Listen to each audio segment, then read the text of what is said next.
Ютюэ Кюнюнен. Сегодня готовим самый весенний праздничный кулич по нашему семейному рецепту. Заливаем 200 мл теплого молока, щепотка соли, 100 грамм сахара, 7 грамм дрожжей, 10 грамм ванильного сахара,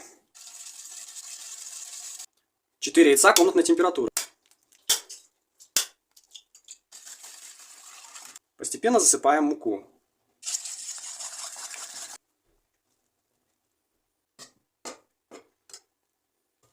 Засыпаем изюм 150 грамм. Итого мы засыпаем 500 грамм муки. Получается вот такая вот смесь. Добавляем 100 грамм размягченного масла. Накрываем пленкой. На 45-55 минут ставим в теплое место. Поднявшееся тесто раскладываем по формочкам. Вновь накрываем пленкой и ставим в теплое место на 35-40 минут. В разогретую до 170 градусов духовку направляем наши куличи. Минут на 20-25.